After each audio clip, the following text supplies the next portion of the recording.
So hello students, how are you? I hope आप सब अच्छे होंगे। और आज अपन पढ़ने जा रहे हैं physical chemistry, JEE Mains, JEE advance और नीट के लिए। And this lecture will even helpful in the boards examinations too. तो सबसे पहला चैप्टर जो मैं आपको पढ़ाने जा रहा हूँ दैट इज इक्विलिब्रियम। इक्विलिब्रियम के अंदर chemical equilibrium is the main chapter that we are going to study. Okay, तो आज मैं कौन सा टॉपिक ले रहा हूँ? मैं ले रहा हूँ केमिकल इक्विलिब्रियम।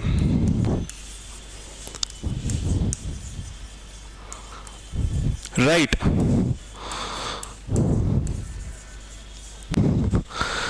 इसमें क्या पढ़ेंगे अपन? सबसे पहले अपन जानेंगे कि what is equilibrium. Right, equilibrium word से हमें क्या समझ में आता है। तो सबसे पहले इक्विलिब्रियम का मतलब क्या होता है मैं आपको समझाऊं तो, जैसे कोई रिएक्शन है, ठीक है। रिएक्शन का मतलब क्या है? कोई भी रिएक्टेंट अगर आपस में रिएक्टेंट रिएक्ट कर रही है, ठीक है, एक से दो से ज्यादा रिएक्टेंट अगर आपस में रिएक्ट कर रही है और कोई एक सर्टेन प्रोडक्ट बना रही है, तो उसको अपन रिएक्शन, अपन आज तक यही पढ़ते हैं।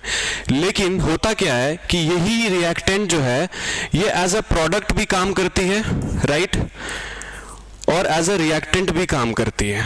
किस केस में रिएक्टेंट काम करती है, किस केस में प्रोडक्ट? अगर रिएक्शन इधर से इधर जा रहा है, ठीक है, from left to right, then it will act as a reactant and this B will be formed which will act as a product, right? ये हमारा जो कन्वेंशनल मेथड है, ये रिएक्शन का मेथड होता है। पर क्या होता है कि यही एज अ रिएक्टेंट भी काम करती है। कब? जब रिएक्शन पीछे की तरफ आ रहा हो, फ्रॉम राइट टू लेफ्ट। फिर ये क्या करती है? एज अ रिएक्टेंट भी काम करती है और ये ए क्या बनती है? ए यहाँ पे प्रोडक्ट की तरफ फॉर्म होती है, ठीक है। और जब ये दोनों की कंसंट्रेशन किसी एक पर्टिकुलर टाइम पे इक्वल हो जाए, राइट, या फिर स्टेबल हो जाए, तो अपन इस पॉइंट ऑफ टाइम को क्या बोलेंगे? इक्विलिब्रियम अचीव करना बोलेंगे, ठीक है, कि इस पॉइंट पे इक्विलिब्रियम हैज बीन अचीव्ड। तो सबसे पहले जो अपन पढ़ेंगे वो पढ़ेंगे कि इक्विलिब्रियम होता क्या है, ठीक है। अभी तो अपन ने पढ़ लिया, अब इस रिएक्शन से अपन सीखेंगे कि दो तीन चीजों के साथ खेलेंगे। यहाँ पे क्या खेलेंगे? रेट ऑफ रिएक्शन के साथ खेलेंगे, रेट ऑफ रिएक्शन के साथ खेलेंगे, ठीक है। इक्विलिब्रियम कांस्टेंट के साथ खेलेंगे, इक्विलिब्रियम कांस्टेंट के साथ खेलेंगे। मैं एकदम बेसिक से आपको बता रहा हूं, ठीक है, कि अगर किसी बच्चे को कुछ नहीं पता केमिकल इक्विलिब्रियम के बारे में, if he is studying very first time, then also he will get to answer each and every question that is going to be asked in examination. मेरा जो मेन पर्सपेक्टिव है पढ़ाने का वो यही है कि आपसे हर एक सवाल बन पाए, ठीक है, क्योंकि physical chemistry is all about सवाल। आपसे सवाल नहीं बने तो कोई मतलब नहीं है फॉर्मूला जानने का और कॉन्सेप्ट जानने का, ठीक है। तो इसके अंदर रेट ऑफ रिएक्शन कैसे होता है, सबसे पहले मैं आपको दिखाता हूं। अगर इसको फॉरवर्ड रिएक्शन मान लें, ठीक है, फॉरवर्ड मान लें, और इसको बैकवर्ड रिएक्शन, ठीक है, ये पीछे की तरफ आ रहा है। सपोज करो इस फॉरवर्ड रिएक्शन का रेट अगर RF है और इस बैकवर्ड रिएक्शन का जो रेट है वो RB है, ठीक है, air B is for backward. इस चीज को समझने के लिए, रेट ऑफ रिएक्शन को समझने के लिए जो अपन पढ़ेंगे, ठीक है, और ये RF RB क्या है वो सब क्लियर हो जाएगा। That is concept is law of mass action. That concept is law of mass action, right. What is law of mass action? Law of mass action ये कहता है कि किसी भी रिएक्शन का जो रेट होगा वो क्या होगा? किसी भी रिएक्शन का जो रेट होगा, rate of reaction is directly proportional to किसके? ठीक है, product of active masses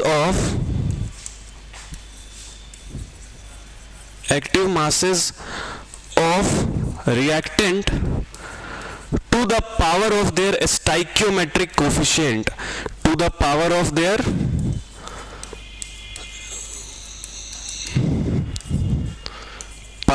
their stoichiometric coefficient। अब इसका मतलब क्या है? बड़ी सारी अंग्रेजी लिख दी है, ठीक है, बहुत साधारण सा इसका मतलब है, ठीक है। इसका मतलब ये है कि अगर आपके पास कोई रिएक्शन दिया हो, ठीक है, सपोज करो that is alpha A plus beta B, ये क्या बन रहा है, gamma C plus delta D. अब ये ए बी तो आपको समझ में आ रहा है रिएक्टेंट है, और सी डी क्या है, प्रोडक्ट, ठीक है। ए बी रिएक्ट करके सी और डी बना रहा है। अल्फा क्या है, stoichiometric coefficient of A, beta क्या है, stoichiometric coefficient of B, that is we can also call it as a mole, right. It is mole of A, it is mole of B, ठीक है। और ये क्या है, stoichiometric coefficient of C, and this is stoichiometric coefficient of D, right.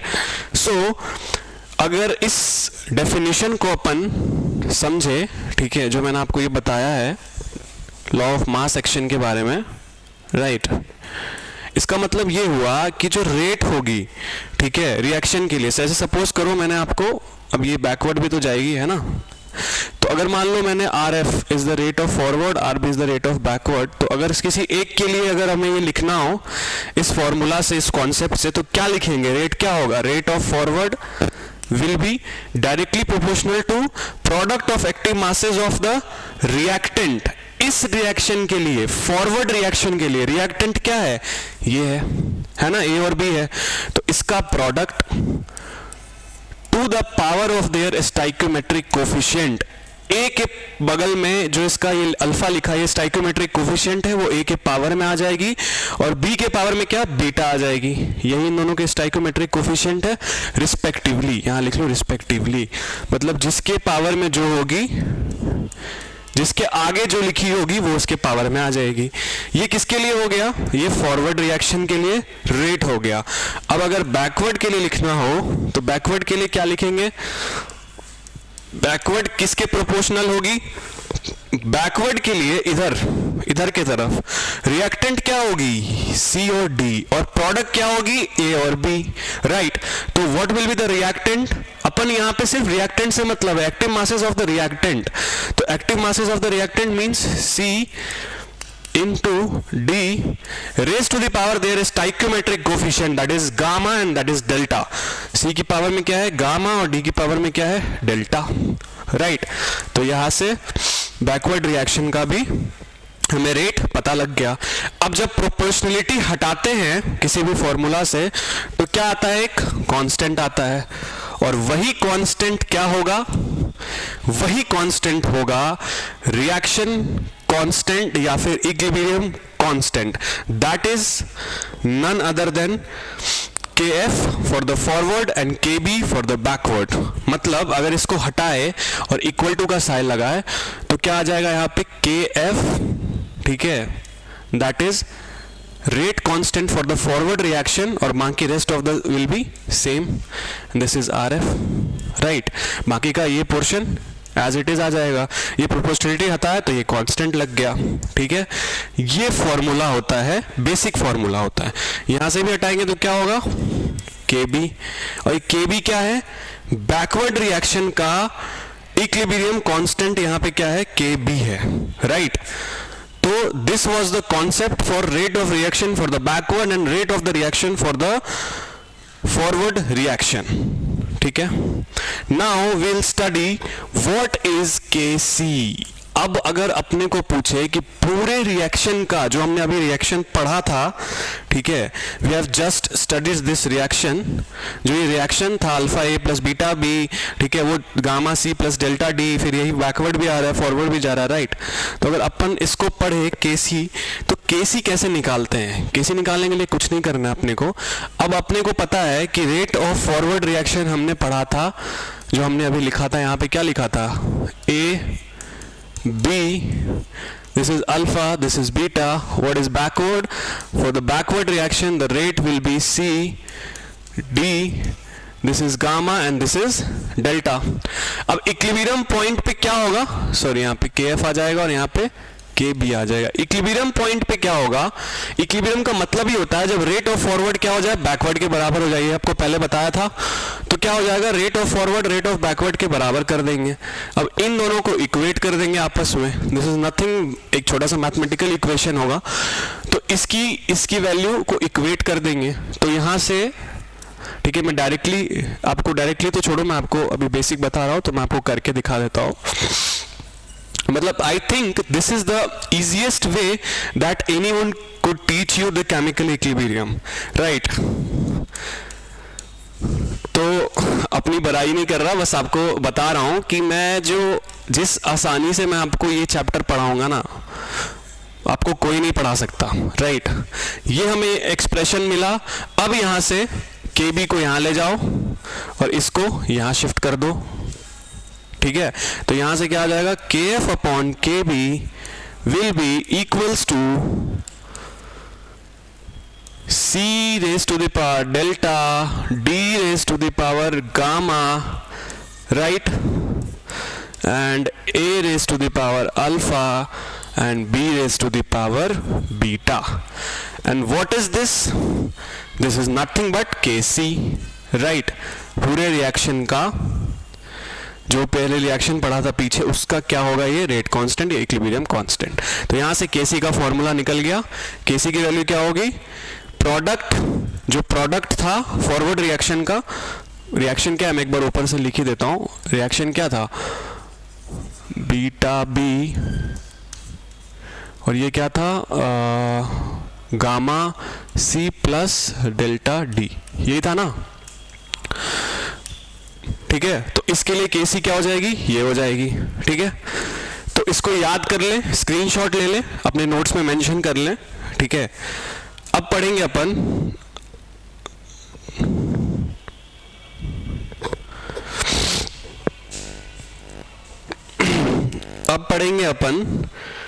सबसे पहले ना एक छोटी सी चीज. अगर अपने को यूनिट लिखना हो, ठीक है, यूनिट लिखना हो, सबसे पहले तो K अभी पढ़ा, K क्या पढ़ा, Kc which is KF upon KB.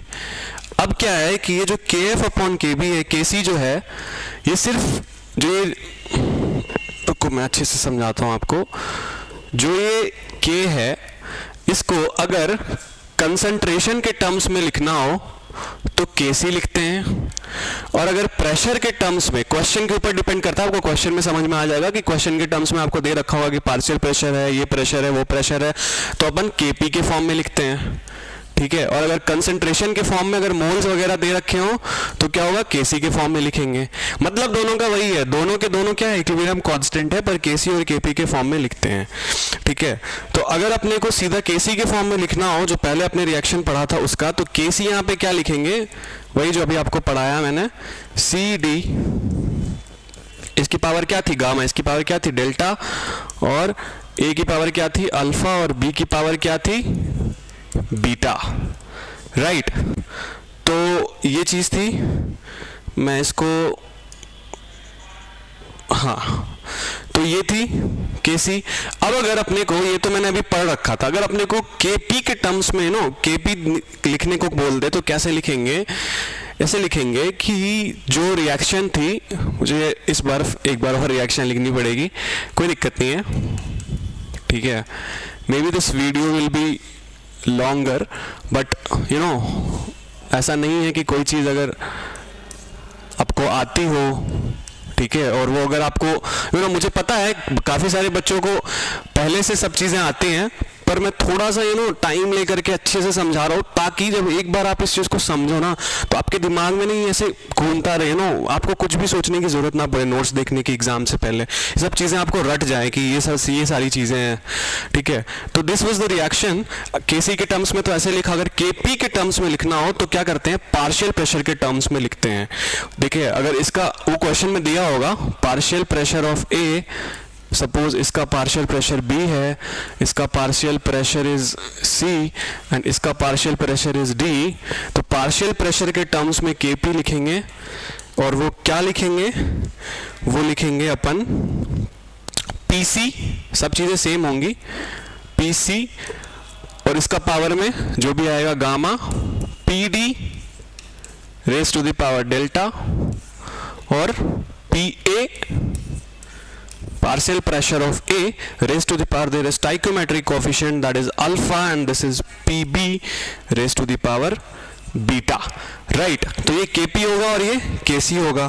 अगर अपने को यूनिट दे दे, ठीक है, अभी इसकी तो कुछ ना कुछ यूनिट तो होगी, तो यूनिट कैसे निकालते हैं, एक शॉर्ट ट्रिक है, इस यूनिट के फॉर्मूला मात्र से आपके बहुत सारे क्वेश्चन एक झटके में सॉल्व हो जाएंगे, ठीक है।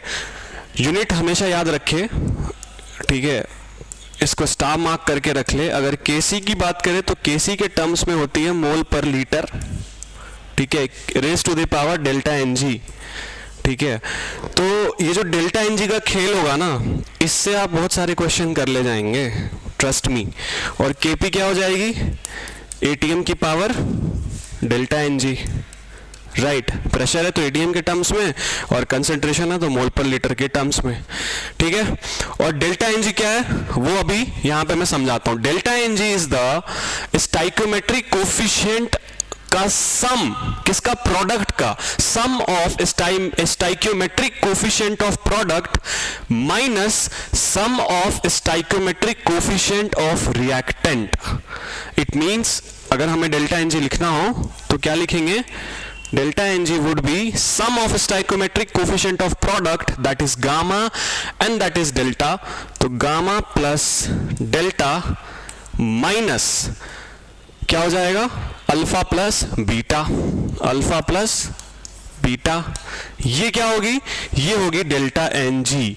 और ये कब वैलिड है, ये वैलिड तो हर केस में है, और ये तब वैलिड है जब इन सब का स्टेट क्या हो, गैसियस स्टेट में हो, ठीक है। अगर ये गैसियस स्टेट में नहीं होंगे, ठीक है, सपोज करो ये अगर गैसियस स्टेट में, आपको क्वेश्चन में लिखा होगा नहीं होंगे, सॉलिड में होंगे, तो चाहे यहां पे 1 मोल हो, ठीक है, अल्फा की वैल्यू 1 हो, 1000 हो, 1,00,000 हो, doesn't matter, we will consider at 0, ठीक है। हम उसको क्या करेंगे, 0 की तरह कंसीडर करेंगे। ये सब गैसियस फॉर्म में होने चाहिए, तभी ये फॉर्मूला एप्लीकेबल है, ठीक है। नोट डाउन, नोट कर लो आप, ठीक है। मैं इसको एग्जाम्पल के माध्यम से समझाऊंगा आपको, that will be more clear to you, right. So I would take an example so that it would be more clear to you. So सबसे पहले जो है एग्जाम्पल से आपको डेल्टा एनजी का कॉन्सेप्ट समझाता हूं मैं, ठीक है। पहला एग्जाम्पल, ठीक है, पहला एग्जाम्पल क्या है, N2 plus 3H2, N2 plus 3H2 ये मिलके क्या बना रहा है, 2NH3। ये क्या बना रहा है, 2NH3। और ये सब किस फॉर्म में है, गैसियस फॉर्म में। ये एक स्टैंडर्ड रिएक्शन है, मतलब ये तो ऐसी रिएक्शन है कि हर क्वेश्चन में यूज हो सकती है, ठीक है। तो ये सब क्या है, गैसियस फॉर्म में। अगर इसका डेल्टा एनजी निकालना हो तो क्या पढ़ाया था, प्रोडक्ट का स्टाइक्योमेट्रिक कोफिशिएंट, प्रोडक्ट यहाँ पे एक ही है तो इसका स्टाइक्योमेट्रिक कोफिशिएंट क्या है, 2 है, तो 2 minus sum of stoichiometric coefficient of reactant, यहाँ कुछ नहीं है तो 1, राइट। ये क्या है, 3, तो 3 प्लस 1 4, 2 में से 4 गया तो -2, and this is the delta N G of for this reaction. Similarly second example, I hope मैं जैसे आपको बता रहा हूं आपको समझ में आ रहा हो, क्योंकि I think this is the easiest way, as I mention 100 of times कि मैं आपको ऐसे एकदम लेमैन लैंग्वेज में पढ़ाऊंगा कि मतलब आपको ये चीजें एकदम दिमाग में बस जाएंगी, ठीक है, ठीक है। नेक्स्ट एग्जाम्पल मैं लेता हूं CaCO3, इसका क्या हो रहा है, ये टूट रही है और टूट के 2 प्रोडक्ट बनाती है, ये एक स्टैंडर्ड रिएक्शन है, CaO plus CO2 carbon dioxide, ठीक है। अब ये क्या है, क्वेश्चन में दिया होगा, ये क्या है, सॉलिड फॉर्म में होता है, ये भी क्या होता है, सॉलिड फॉर्म में होता है, और ये किस फॉर्म में होता है, ये गैसियस फॉर्म में होता है, ठीक है। अब इसकी डेल्टा एनजी निकालनी है। याद करो मैंने क्या बताया था, प्रोडक्ट का स्टाइक्योमेट्रिक कोफिशिएंट का सम में से रिएक्टेंट का स्टाइक्योमेट्रिक कोफिशिएंट का सम। लेकिन मैंने आपको ये भी बताया था कि अगर सॉलिड हो, गैस के अलावा कुछ और हो, तो चाहे यहाँ पे 1 हो, 10 हो, 1000 हो, हम 0 कंसिडर करते हैं। इसका मतलब डेल्टा एनजी अगर हमें इसका लिखना हो, ठीक है, मैं टाइम वेस्ट नहीं करूंगा, थोड़ा थोड़ा फास्ट पढ़ूंगा, नहीं तो लेक्चर बहुत लंबा हो जाएगा। दिस विल बी 1 प्लस, यहां तो 1 है लेकिन हम 1 ना लेकर के क्या लेंगे, 0, क्यों, क्योंकि यहाँ पे सॉलिड है, तो 1 प्लस 0 माइनस, यहां पे क्या है, सॉलिड है, इसका भी क्या लेंगे, 0 माइनस 0, दैट विल बी 1, ठीक है। और इस रिएक्शन का अगर हमें Kc लिखने को दे दे तो क्या पढ़ा था हमने, मोल पर लीटर की पावर डेल्टा Ng। ये फॉर्मूला होती है किसकी, Kc की। तो ये क्या हो जाएगी, मोल पर लीटर की पावर 1, तो 1 हो जाएगी, ये इसकी यूनिट हो जाएगी बस। ठीक है, तो अब एक जो है सो छोटा सा क्वेश्चन करते हैं। क्वेश्चन है फाइंड Kp, ठीक है, of the following reaction,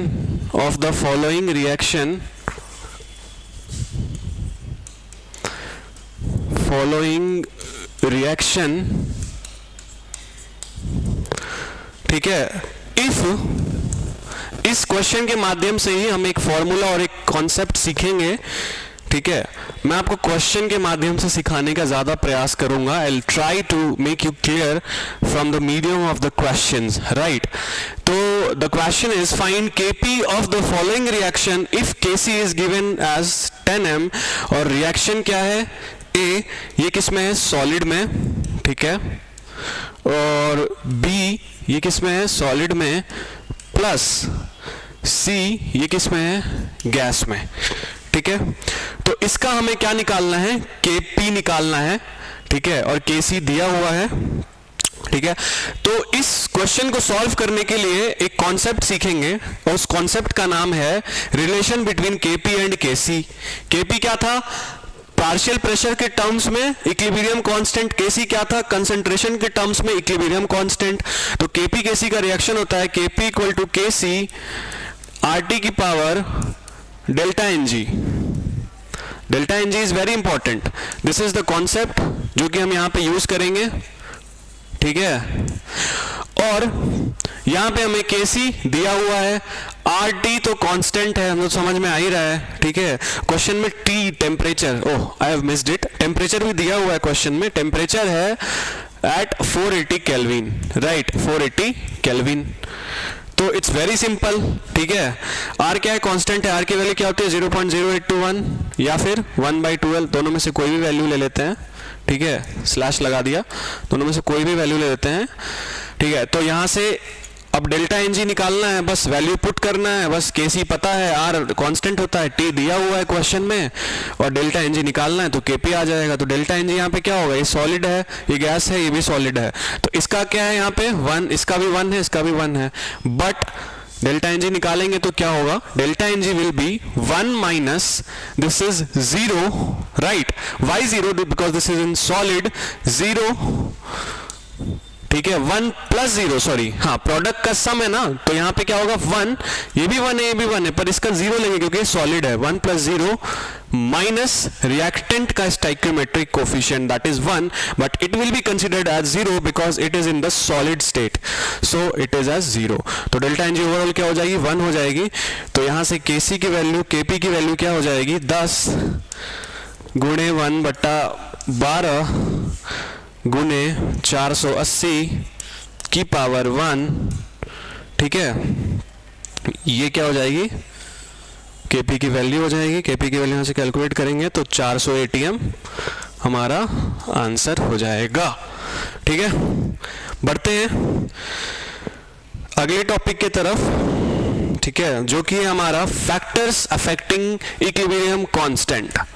what is it, it is factors, it is very important because previous year JEE Mains के क्वेश्चंस भी मैं आपको कराऊंगा, जिससे आपको समझ में आएगा कि ये टॉपिक इतना इंपॉर्टेंट क्यों है, ठीक है। Factors affecting equilibrium constant, equilibrium constant, right, equilibrium constant, ठीक है, that is K, none other than K।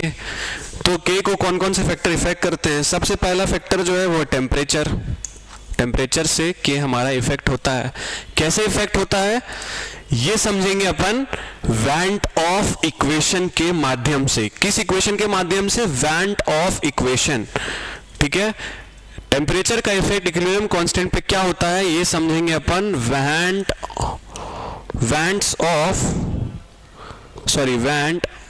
ये ऐसे लिखते हैं वेंट को, ठीक है, ये हाँ वेंट ऑफ्स, इसको हॉफ नहीं ऑफ्स पढ़ते हैं, went offs equation, went offs equation, ठीक है। टेम्परेचर के इफेक्ट के पे किसके माध्यम से पढ़ेंगे, वेंट ऑफ इक्वेशन के माध्यम से। इक्वेशन होता क्या है, ये इक्वेशन है कि log की power base 10 K2 by K1 की वैल्यू होती है delta H upon 2.303 R into 1 upon T1 minus 1 upon T2, ठीक है। ये फॉर्मूला होती है वेंट ऑफ इक्वेशन की, या इक्वेशन होता है वेंट ऑफ का, ठीक है। वेंट ऑफ अंकल ने दिया था इक्वेशन। इसमें सबसे पहले डेल्टा एच क्या है, डेल्टा एच है हीट ऑफ द रिएक्शन, ठीक है। डेल्टा एच क्या है, हीट ऑफ द रिएक्शन। सारे टर्म्स को एक बार समझ लेंगे और फिर 67 क्वेश्चन करेंगे। हीट ऑफ द रिएक्शन, उसके बाद आर क्या है, गैस कांस्टेंट, ठीक है। आर की वैल्यू क्या होगी, यहाँ पे R की वैल्यू गैस कांस्टेंट, R की वैल्यू यहाँ पे लेते हैं 8.314, ठीक है, क्योंकि यहाँ यूनिट का खेल है। अगर यूनिट 8.314 लेते हैं, ठीक है, और इसी को लिखते हैं 25, ठीक है, और R की वैल्यू लेते हैं, आपको बताता हूँ R की, ये भी एक, इसको यहाँ पे याद कर लें तो ज्यादा बेहतर होगी। R की वैल्यू 3.1, रिक्वायरमेंट क्वेश्चन के हिसाब से कैलकुलेशन इजी करने के लिए R की वैल्यू लेते हैं, ठीक है। और R can be 25 upon 3, right? 25 upon 3 if its unit is in joule upon mole into Kelvin, ठीक है। And also R can be 2 if it is in the form of unit अगर उसका कैलोरी अपॉन मोल केल्विन है तो, ठीक है। 3 values हैं R की, तीनों आप याद कर लें, ठीक है। और अब जो है सो ये तो चलो रिएक्शन थी, आपको मैंने समझा दी, रिएक्शन सॉरी इक्वेशन थी, मैंने आपको समझा दी। अब अपन पढ़ेंगे इफेक्ट, इफेक्ट क्या होता है इस रिएक्शन पे, ठीक है। तो अगले में लिख लेते हैं हम, फॉर्मूला क्या था, log 10 K2 बाई K1, ठीक है, equal to delta H upon 2.303 R, right, 303 R, 1 upon T1 minus 1 upon T2, ठीक है। ये थी रिएक्शन वेंट ऑफ इक्वेशन की। अब अगर दो केस बनाते हैं, सबसे पहला इंडोथर्मिक का केस। रिएक्शन क्या होती है, दो तरह की होती है ना, इंडोथर्मिक और एक्सोथर्मिक, राइट। सो इंडोथर्मिक में क्या होता है, डेल्टा एच क्या होता है, पॉजिटिव होता है, मतलब ये तो आपको बिल्कुल पता होगा, 9th-10th में भी आपने पढ़ रखा होगा। इंडोथर्मिक में क्या होता है, डेल्टा एच पॉजिटिव होता है, एंड एक्सो में क्या होता है, डेल्टा एच नेगेटिव होता है, राइट। सो अब यहाँ पे क्या करेंगे, यहाँ पे अपन जो है इस रिएक्शन को पढ़ेंगे पहले इंडो के अंदर फिर एक्सो के अंदर। सपोज करो टेम्परेचर बढ़ाया, ठीक है, टी और के का रिलेशन अपने को पढ़ना है ना, टी और किसका, के का रिलेशन। टेम्परेचर बढ़ाने पे घटाने पे के पे इक्विलिब्रियम कांस्टेंट पे क्या इफेक्ट आ रहा है, वही अपन देख रहे हैं इस रिएक्शन के माध्यम से। तो अगर डेल्टा एच पॉजिटिव है, ठीक है, इंडोथर्मिक में डेल्टा एच पॉजिटिव है और टी को बढ़ा दिया, कहने का मतलब अगर T2 T1 T2 जो है वो बड़ा है, ठीक है, किससे, T2 से, ठीक है, T2 किससे बड़ा है, T1 से, ठीक है। अगर T2 बड़ा है, T2 को बढ़ा दिया तो क्या होगा, T2 को बढ़ा दिया तो ये 1 अपॉन की वैल्यू में है, ठीक है, डिनोमिनेटर बढ़ रहा है तो ऑल ओवर जो ये होगी इसकी वैल्यू क्या हो जाएगी, कम हो जाएगी, ठीक है। अभी इंडो पढ़ रहे हैं, अभी एक्सो को देख नहीं रहे, अभी इसको ढक दो। इंडो पढ़ रहे हैं, T2 को बढ़ाया तो इसकी ऑल ओवर की वैल्यू कम हो जाएगी, और T1 जो है वो कम है पर 1 अपॉन की वैल्यू में ये क्या हो जाएगी, बढ़ जाएगी। डिनोमिनेटर की वैल्यू कम है तो ओवरऑल एक्सप्रेशन की वैल्यू बड़ी होगी, तो ये क्या हो जाएगी, बड़ी हो जाएगी। बड़ी में से छोटी चीज़ घटाएंगे तो वैल्यू बड़ी चीज़ आएगी, तो मतलब ये वैल्यू तो पॉजिटिव आएगी, ब्रैकेट के अंदर की वैल्यू क्या आएगी, पॉजिटिव आएगी। ये पहले से पॉजिटिव है ही, ये पहले से पॉजिटिव है ही, क्योंकि रिएक्शन क्या है, एंडोथर्मिक है। तो इसका मतलब इसकी वैल्यू पॉजिटिव आ रही है, आरएचएस के अंदर की वैल्यू पॉजिटिव आ रही है। तो ये पॉजिटिव तब होता है लॉग के अंदर ये एक्सप्रेशन जब न्यूमरेटर क्या हो, बड़ा हो, डिनोमिनेटर क्या हो, छोटा हो। मतलब K2 क्या हो, बड़ा हो K1 से। तो इसकी ऑल ओवर वैल्यू पॉजिटिव तब आती है जब K2 बड़ा हो K1 से। ठीक है, तो ये अपन ने समझ लिया कि क्या होगा टेम्परेचर बढ़ाने पे K2 मतलब रेट कांस्टेंट की वैल्यू भी बढ़ रही है, और टेम्परेचर घटाने पे रेट कांस्टेंट की वैल्यू भी घट जाएगी।